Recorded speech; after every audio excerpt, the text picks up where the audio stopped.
Okay, picture this. A world-famous tech CEO, he's on this crucial international tour, and he turns to his team and asks for something.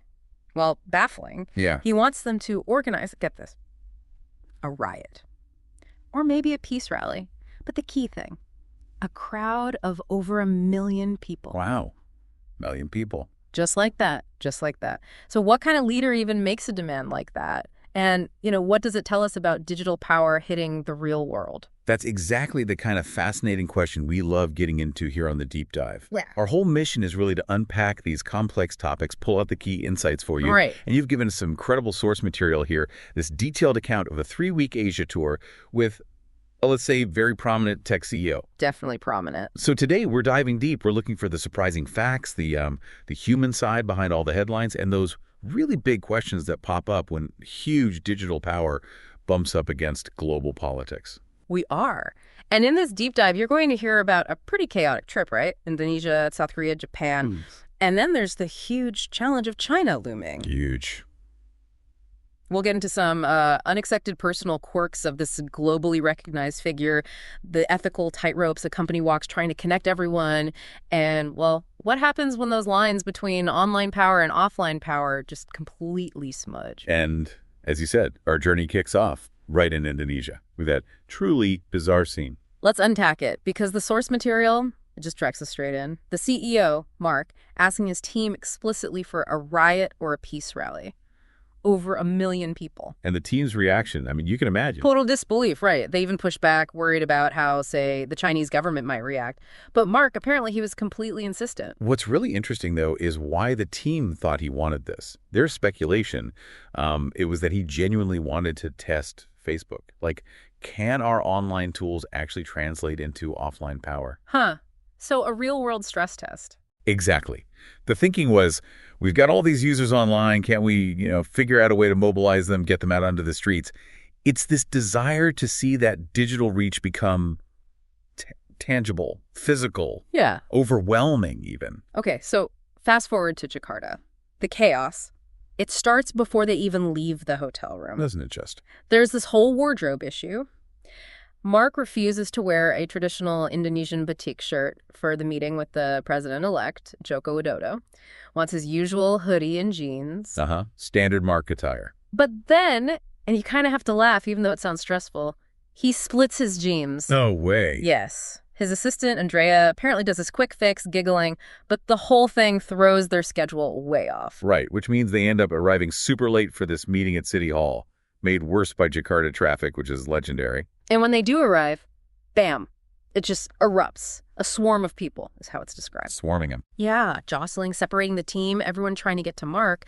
Our host actually describes being sort of lifted out of her high heels and carried forward by the crowd, just swept up. Wow, that's intense. And it gets more intense. Todd, the head of security, ex-military guy, he nearly punches the head of the Indonesian president-elect's security detail. You're kidding. Nope. And the guy turns out to be a 2-star general. Oh, my God. It's described as pure adrenaline and terror right then, but, funny, but only in retrospect. I bet only in retrospect. So our host, totally disheveled, has to find her shoes, wipe blood off her feet because they're bruised from the crowd. Ouch. And then bursts into this quiet meeting late. Each chaotic moment, from the shirt standoff to the almost brawl, it wasn't just bad luck. It was like this immediate visceral slap of reality. This is what that level of influence looks like, off the screen. It really paints a picture, doesn't it? Yeah. And what kind of environment creates that kind of immediate high-stakes mess? Exactly. And inside the meeting, still unconventional. Next to President-elect Widodo, there's a famous Indonesian pop star just sitting there. A pop star. Yeah. It just highlights how different the political game can be, right? Celebrity, digital presence, government, all mixing together. And that brings us nicely to Widodo himself. Jokowi, as they call him. Right. And he really believed Facebook got him elected. He actually said, famously, "I'm the Facebook president." Yeah, he was this relatively young outsider, a carpenter by trade, who used Facebook in really innovative ways, connecting directly with people, even crowdsourcing ideas for his cabinet. So in that moment, you can see why there was this initial optimism about Facebook's positive power, can't you? Right. Like it really could be a democratizing force. Definitely. Which leads back to Mark's request for a crowd. Our host tries to make it happen, tries to arrange a blusucan for Mark. That's Jacoby's thing, right? And the spontaneous visits to ordinary people, getting gently mobbed. Exactly. The host thought, perfect, this is exactly what Mark wanted, a huge, adoring crowd experience. Well, first gets canceled. Sniper risks, apparently. Mark's assistant, Andrea, shuts it down. Sensible. But then, surprise, it's back on, just like that. And despite really strong warnings from Elliot, another team member saying, look, after this morning's chaos, this is not safe. Mark insists. Mark just beams, apparently, and goes, cool, yeah, let's do it. He's totally set on going. Uh-oh. So what happened? Was it the gentle mob? Not exactly gentle. They end up chasing Jacoby's motorcade. Todd, the security chief, is described as very stressed. I can imagine. They stop at a shopping mall, not a slum like they might have expected, and instantly they're just overwhelmed. Tens, then hundreds of people swarming, clawing, pushing, pulling. Good grief. It's Todd's security professional's worst nightmare. But here's the crucial part. All the adoration, all the frenzy, it's for Jacoby. Not for Mark. He's almost irrelevant in that moment. Interesting. So how did Mark react to that? Yeah. Being ignored in the middle of the mob he's sort of asked for. That's the kicker. Afterwards, apparently, his reaction was profound. He just said, that was awesome. Awesome. Yeah. Face flush, pure joy, eyes more alive than ever.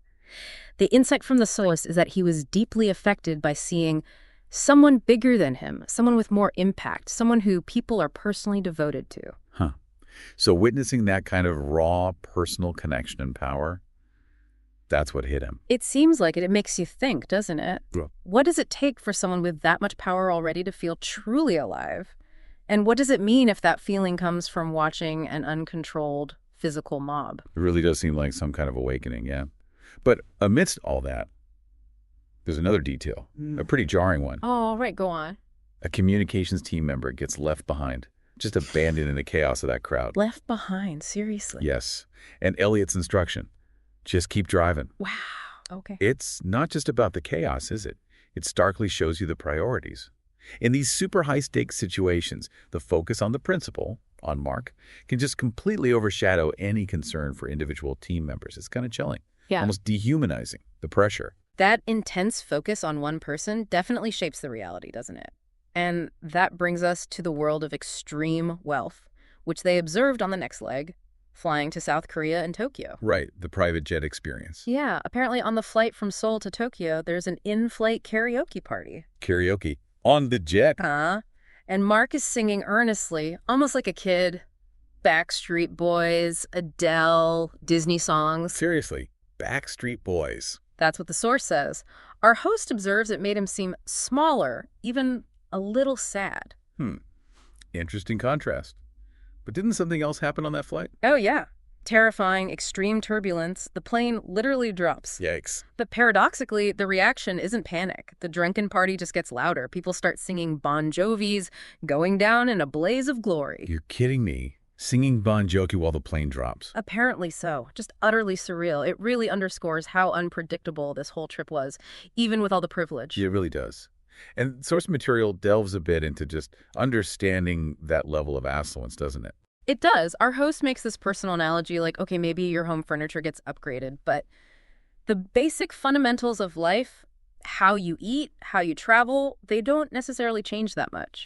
But Sheryl Sandberg had a more cynical take. Yeah, she talked about this cycle of wealth she'd seen at Google and Facebook. First, exotic travel, then getting really into fitness, then buying something huge like a boat. Okay. Then often divorce or some personal crisis, followed by maybe starting another company or getting into philanthropy. Huh.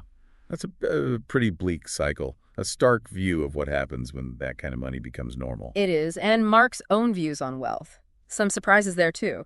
He declares the most important thing in life is food. Food, not connecting the world. Food. Specifically, he wants the best bluefin tuna, which, is critically endangered. Right. Wasn't there some kind of competition about it? Yeah. With Masayoshi Son from SoftBank, apparently Masa sends someone to the fish market daily for the best tuna, so Mark wants that, too. Wow.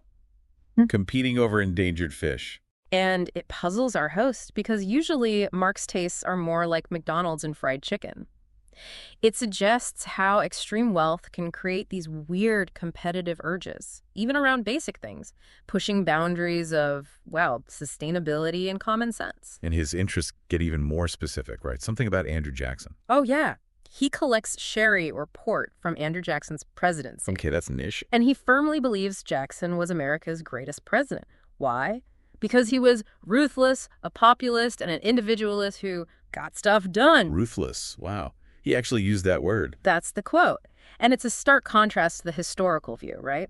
Jackson spilled a lot of blood, the Trail of Tears, none of which Mark apparently mentioned. So what does that tell us about his view of power? Well, it suggests a fascination with a certain kind of decisive, maybe even brutal populism, where getting things done, perceived effectiveness, trumps ethical concerns or the human cost. And that worldview, it becomes really important context when we get to China. Right. But before China, Japan. Yeah. And things seem to shift a bit after Indonesia. Yeah, the source notes that after that chaotic blusukan, it felt like a switch seems like it's been flipped in Mark. He started asking more searching questions about Japanese elections, power dynamics. Interesting. So maybe that Indonesian experience did change something. Seems like it set the stage for Japan, which felt more like a diplomatic success. The meeting with Prime Minister Abe had a positive feel, a little like coming home, the source says. And they actually got things done. Yeah, real progress. Yeah. Abe legalized social media in elections, something Cheryl had discussed with him before. And Facebook launched its disaster response tool. Oh, the one inspired by the 2011 earthquake and tsunami. Exactly. And it was a personal project for our host, too, after the Christchurch earthquake. And was really significant. Abe publicly praised and endorsed the tool to the press. That is significant. Governments rarely endorse specific products like that. Precisely. His office had previously said he never does. So it felt like a real sign of trust, of collaboration. So our host felt like this was Facebook stepping into a new role. Embryonic statecraft. Yeah, with Mark as its face. It felt like the company was maturing, gaining real diplomatic influence. A genuine win, where the platform's potential for good seemed realized. A positive moment. But then, China. Then China. And our host made a conscious choice not to go on that leg of the trip, which kind of foreshadows the difficulties ahead, doesn't it? It really does. Oh. Because for Mark, China was the big one. Absolutely. Strategically, he saw it as the last one on the list for connecting the world. That's from a July 2014 email cited in the source. His focus was intense. Get Facebook fully operational in China within 3 years. He even suggested Instagram could become the Facebook of China. Really did. But what's glaringly absent from that email? The ethics. The complexity. Exactly. Zero acknowledgement of the massive moral issues of operating in an authoritarian state that surveils everyone and crushes free speech. And this wasn't new territory. Google had already pulled out years before over censorship and human rights. Right. And key figures on this trip, Cheryl and Elliot, they were senior execs at Google during that time. Elliot even testified before Congress about it, where Google and Yahoo were called morally pygmies. Yet, Mark's email doesn't question if they should go in, just how. It really highlights that relentless drive for growth, doesn't it? Almost like past failures and massive ethical warnings are just ignored. Because penetrating that market is seen as the ultimate strategic prize. Which, understandably, caused some internal friction. Yeah, our host strongly believed entering China would require compromises that were just unacceptable, refused to help with it. Marn, another exec, took on those tasks instead. Meanwhile, Mark starts learning Mandarin. Yep. And apparently his public persona in Mandarin videos was totally different. Charming, self-deprecating, more human than the serious image we usually see in English. So a deliberate adaptation for that audience. Carefully crafting an image for a specific market. Seems like it. Very strategic. And they brought in a new lead for the China team, Vaughn Smith. Right. And the choice itself was telling. Facebook seemed to prioritize insiders, business experience over actual policy or China expertise. Our host calls it madness. And Vaughn himself sounds like quite a character. Affable, sporty guy from New Zealand. There's even this funny story about a misunderstanding because of his accent. People thought he wanted to show them his deck when he meant his presentation slides. Okay. But his strategy for cracking China? Unconventional is putting it mildly. His big idea was golf. Golf. To get into China. Apparently. Delegating the actual work to interns and women on the team. And he seemed startlingly unaware of crucial basics, like scheduling Mark's visit during the fourth plenum. Oh, wow. That's like China's biggest political meeting week, isn't it? Super sensitive, everything locked down. Exactly. He was apparently oblivious until right before they left. It just shows this huge gap between the ambition and the actual nuanced understanding needed for such a complex place. Things started going wrong pretty quickly, didn't they, with Instagram? Yeah, soon after Mark's big China email, Instagram, which was still accessible there, suddenly faced being blocked. And the suspicion was it related to Hong Kong? Very strong suspicion. It was right during the Umbrella Revolution protests, the pro-democracy movement. Instagram was a key tool for protesters to organize and share information, bypassing censorship. Right, and China wasn't happy about that. Not at all. They were also apparently furious about a Facebook megaphone feature that encouraged voting in Hong Kong elections. That was seen internally as a real black mark against the policy team. So Instagram gets blocked completely. Yep, totally blocked. It shows how quickly an authoritarian state will shut down digital tools that empower organization outside its control. But then comes the really disturbing part, the email revelation. Yeah, this is tough. The source reveals Facebook actually considered granting the Chinese government access to user data. Access to user data, including Hong Kong users. Yes. Chinese users' data, including Hong Kongese users' data, in exchange for the ability to establish operations in China. That's the quote. How would they even do that? By forcing Hong Kong users onto new terms of service, accept or lose access. And doing so would likely violate their existing agreements with the FTC in the U.S. and the Irish Data Protection Commission. Shocking. Our host describes initial disbelief, then this chilling realization that, yes, this was the actual plan being discussed. The willingness to potentially trade user data, break regulatory agreements, all for market access.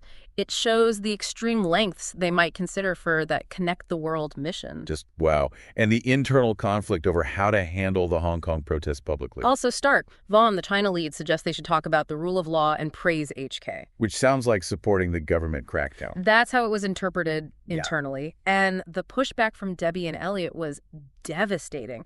They explicitly brought up the Nuremberg defense. The Nuremberg defense, as in just following orders. Exactly. To highlight the incredibly serious moral implications of taking a stance that could be seen as condoning suppression, our source concludes, pretty bluntly, the point at which you have to explain Nuremberg to the head of the team leading your China entry is probably a red flag. Understatement of the year. Yeah. It just fundamentally shows the massive ethical canyon that opens up when these global tech companies push into authoritarian regimes. So we've really journeyed through an extraordinary, intense 3 weeks here, haven't we? Seeing a powerful CEO literally asking for a riot. Getting swallowed by a real mall. Navigating tricky international diplomacy. Crashing headlong into these huge ethical dilemmas around global expansion. And getting these unexpected glimpses into the person behind the public image. Yeah, this deep dive really does lay bare the immense pressures, the very personal struggles, and the deep moral ambiguities that exist at the absolute highest levels of global tech. It forces you to ask, doesn't it, what responsibilities really come with that kind of pervasive influence over how we connect, how we mobilize, even how we see our leaders? Absolutely.